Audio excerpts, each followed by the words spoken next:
Hello and welcome everyone in the classroom of Punya Study Circle. Dear students, today we are further going to discuss about our accounting equation problems.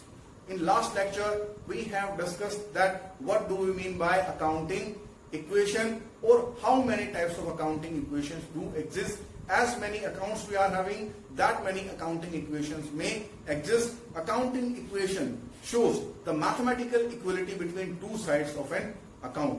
जो हमारी accounting equation होती है वो mathematically prove करती है कि किसी भी अकाउंट, चाहे वो रेगुलर अकाउंट है, चाहे वो हमारा फाइनल अकाउंट है, ट्रेडिंग अकाउंट है, प्रॉफिट एंड लॉस अकाउंट है, मैन्युफैक्चरिंग अकाउंट है, या फिर हमारी बैलेंस शीट है, स्टेटमेंट है, उसके दोनों साइड्स को हमारा इक्वल प्रूव करती है. At 11th standard balance sheet equation means or accounting equation means just balance sheet equation. हम यहाँ बैलेंस शीट इक्वेशन को ही डिस्कस कर रहे हैं.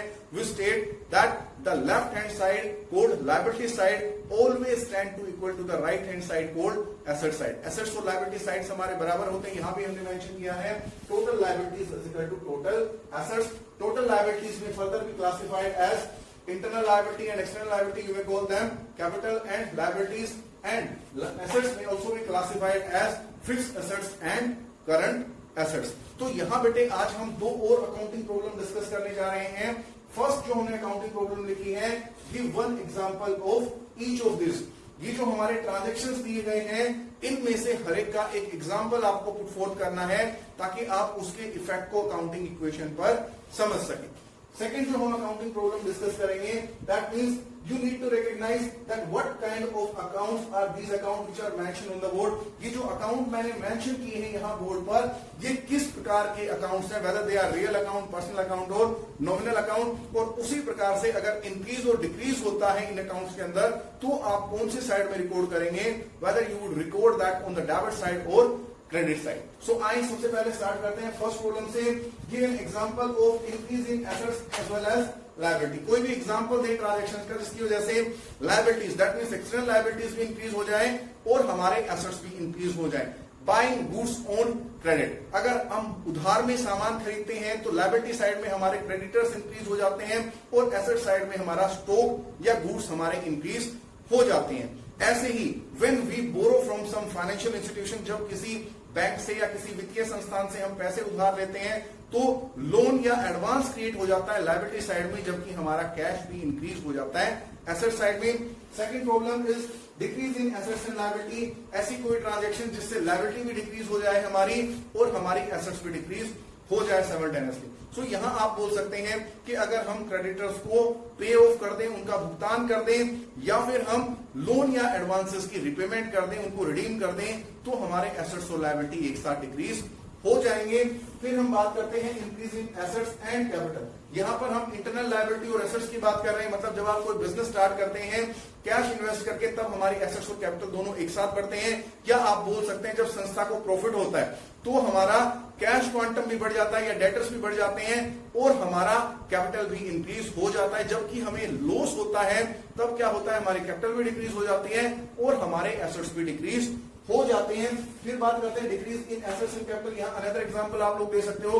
अगर जो ओनर है वो अपनी कैपिटल को परमानेंटली विड्रू कर ले या फिर ड्रॉइंग्स करे तो इससे क्या होगा, हमारे एसेट्स एंड कैपिटल एक साथ डिक्रीज हो जाएंगे. इस तरह से आपको एग्जांपल या ट्रांजैक्शंस का एग्जांपल मेंशन करके बताना है कि ऐसा कोई एग्जांपल जिससे एसेट्स और लायबिलिटीज पर एक साथ या डिफरेंटली क्या इफेक्ट रहेगा. जो सेकंड हमारे अकाउंटिंग प्रॉब्लम है, आपको ये आइडेंटिफाई करना है कि जो अकाउंट्स मेंशन किए गए हैं वो कौन से अकाउंट्स हैं.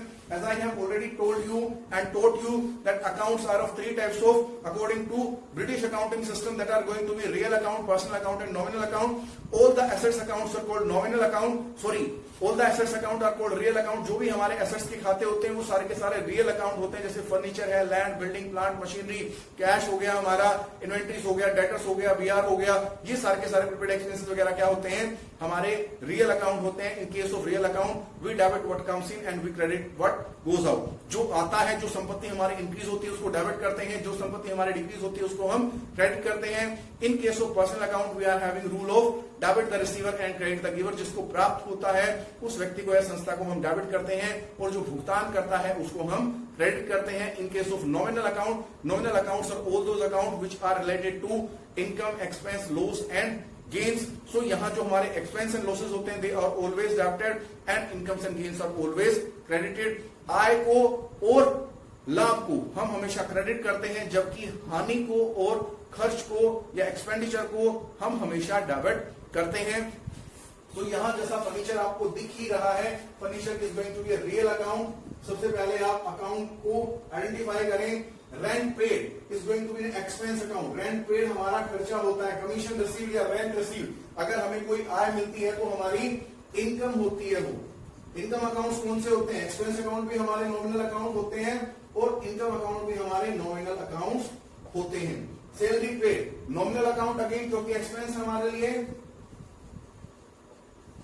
फिर बात करते हैं प्रोप्राइटर अकाउंट। ये हमारा पर्सनल अकाउंट होता है, जो पूंजी हमारा व्यवसाय या व्यवसाय का मालिक व्यवसाय में इन्वेस्ट करते हैं। आप उसको कैपिटल अकाउंट भी बोल सकते हैं, प्रोप्राइटर अकाउंट भी बोल सकते हैं। This is going to be personal account, क्योंकि उनके नाम से ये खाता ओपन किया जाता है। डेटर्स अकाउंट हमारा पर्सनल अकाउंट होता है। क्रेडिटर्स वो व्यक्ति जो हमें उधार में गुड्स एंड सर्विसेज प्रोवाइड करते हैं, वो भी पर्सनल अकाउंट होता है, क्योंकि वो ट्रेडर के या संस्था के नाम से होता है। Bank overdraft is also going to be personal account, क्योंकि जो हमारा बैंक अकाउंट होता है बेटे, वो हमेशा व्यक्ति या संस्था के नाम से होता है, तो हमेशा पर्सनल अकाउंट ही कहलाएगा। अब हम बात करते हैं, अगर रियल अकाउंट में इंक्रीज होता है तो आप कौन सी साइड में लिखेंगे? Increase would always be recorded on the debit side. Application form में डेबिट को आप डीआर लिख सकते हैं। और अगर डिक्रीज होता है तो आप लोग कहां लिखेंगे? You will write on the credit side. Expenditure account, अब बात करते हैं नॉमिनल अकाउंट। एक्सपेंडिचर अकाउंट में अगर इंक्रीज होगा तो वही आप डेबिट साइड में लिखेंगे। एसेट्स का और एक्सपेंडिचर का एक जैसा रूल होता है। और अगर डिक्रीज होगा तो आप लोग क्रेडिट साइड में उसको रिकॉर्ड करेंगे।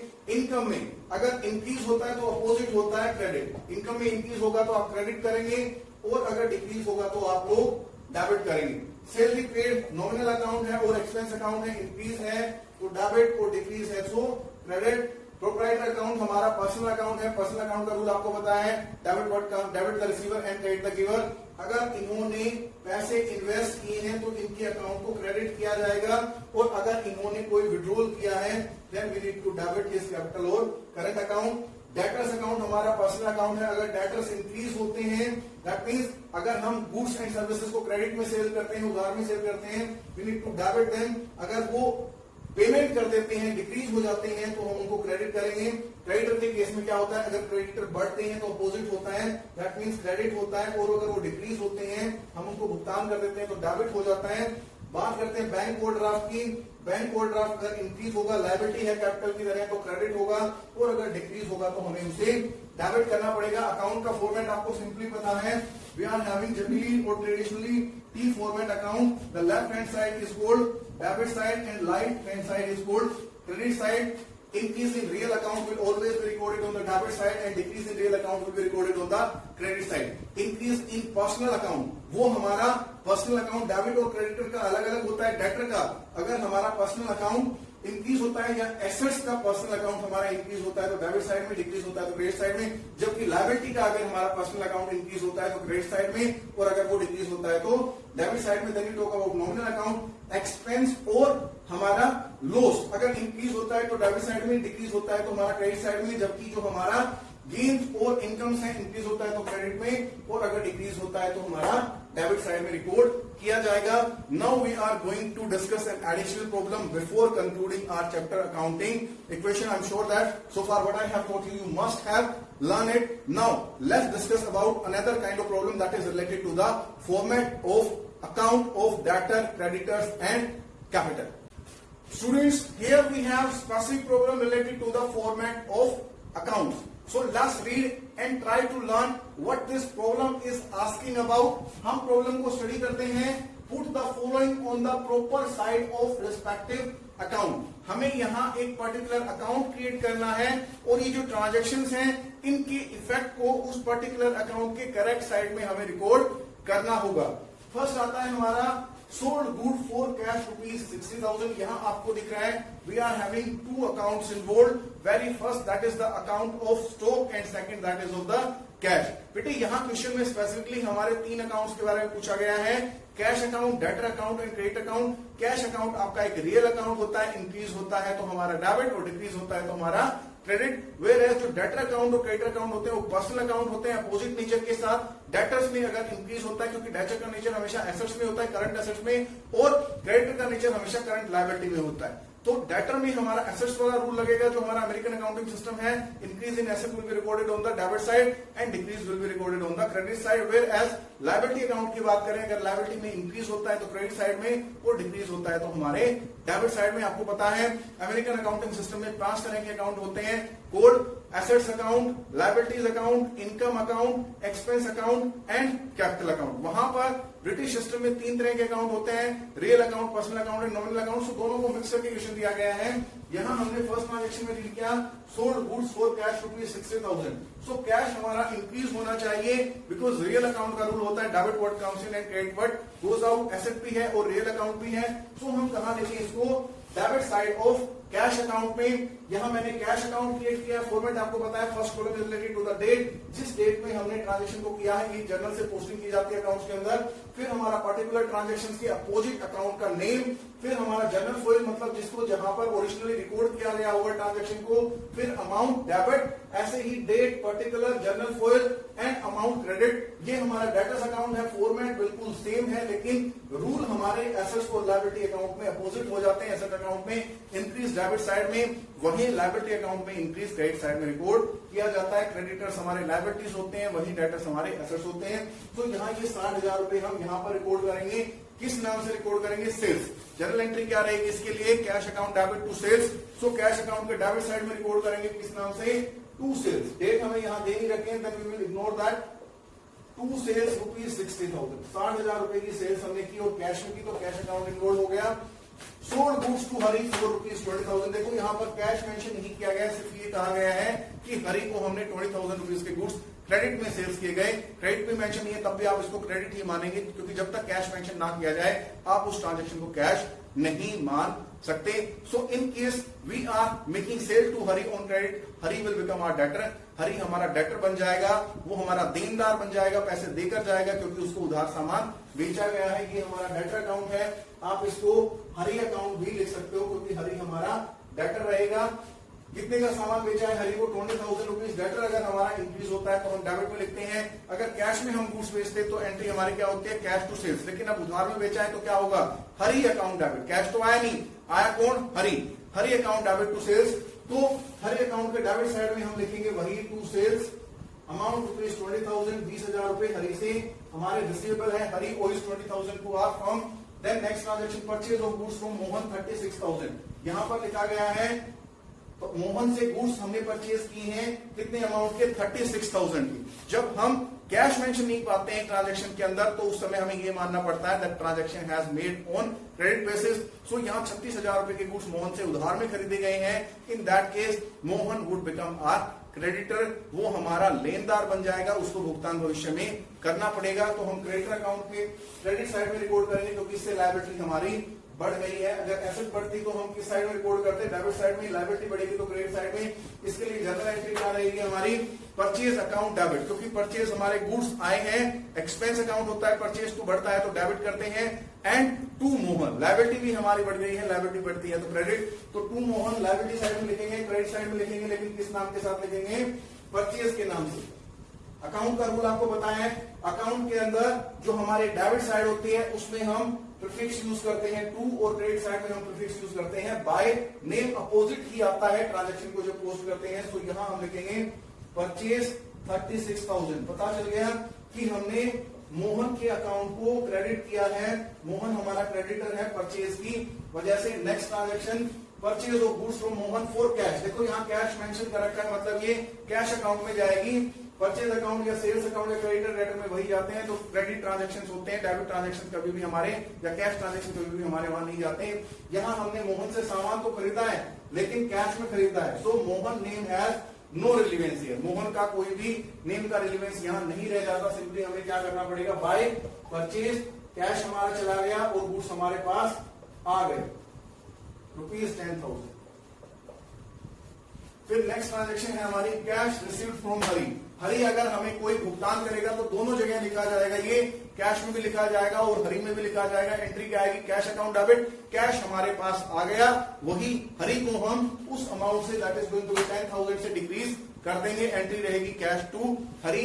कैश अकाउंट के डेबिट साइड में लिखा जाएगा किस नेम से, हरी के नेम से 10,000 रुपए, वही हरी के खाते में ये क्रेडिट साइड में लिखा जाएगा किस नाम से, कैश के नाम से, क्योंकि कैश में उसने पेमेंट की है ₹10,000। The last transaction cash paid to Mohan. अब हम भुगतान कर रहे हैं मोहन को, तो हमारा कैश जाएगा, कैश को क्रेडिट करना पड़ेगा और मोहन का खाता भी हमारा कम हो जाएगा। दैट मीन्स लायबिलिटी भी हमारी कम हो जाएगी।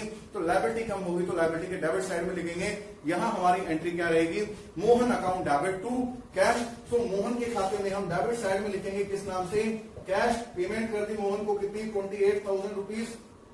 और कैश से क्या हुआ, हमारे पैसे चले गए हैं, तो यहां पर हमें क्या लिखना पड़ेगा, बाय मोहन ₹28,000। अब आप इन अकाउंट्स को टोटल करेंगे और फिर बैलेंस करेंगे। हर एक अकाउंट को हमें बैलेंस शीट बैलेंस करना पड़ता है, वही हमारे अकाउंटिंग इक्वेशन का रूल होता है। तो आए अब हम इन अकाउंट को बैलेंस करते हैं। Cash account debit side shows us 70,000, 70,000 रुपए। जो लार्जर साइड होती है दोनों साइड में हम लिखते हैं। यहाँ पर हमारा बैलेंस है 38, यहाँ पर है 70, तो 70 साइड ही दोनों साइड लिखा जाएगा। यहाँ हम बैलेंस कैरी फॉरवर्ड, अगले महीने या अगले हफ्ते या अगले साल जो बैलेंस लेकर जा रहे हैं वो है 70 minus 38, that is going to be 32,000। 32,000 रुपए का कैश हमारे पास at the end of period बचा हुआ है। अब आए डेटर के अकाउंट को कंक्लूड करते हैं। टोटल सेल्स हमने किया 20,000 रुपए का, जिसमें से 10,000 रुपए का हमें पेमेंट मिल चुका है। तो कितने रुपए रिसीवेबल है, बैलेंस सीडी 10,000 रुपए आने वाले समय में हरी से रिसीवेबल है, हरी भुगतान करेगा। वहीं अब क्रेडिटर अकाउंट का टोटल करते हैं। 36,000 is larger on both sides. 36,000 रुपए का सामान खरीदा है, पेमेंट अब तक कितने की है, 28,000 रुपए। सो 8,000 रुपए, 8,000 rupees is still payable to Mohan to the name of to balance CD. बेटे लायबिलिटी अकाउंट का ओपनिंग बैलेंस हमेशा बैलेंस सीडी होता है, बैलेंस बीडी होता है, उसको लिखते हैं बाय बैलेंस बीडी। और क्लोजिंग बैलेंस लायबिलिटी अकाउंट का कहलाता है टू बैलेंस सीडी। वहीं एसेट्स अकाउंट का ओपनिंग बैलेंस लिखा जाता है टू बैलेंस बीडी और क्लोजिंग बैलेंस लिखा जाता है to balance by balance CD. Sorry. So I am sure that you must have learn that how to record accounting equation and how it will equate to any kind of account when actually we are posting transactions into their respective accounts. If you enjoyed this lecture, you learned many things from this lecture, you must subscribe our channel, share our videos, like our videos, and don't forget to comment also what kind of content we are providing to you. Thank you very much for being with us. Very soon we are coming with the new knowledge content for you.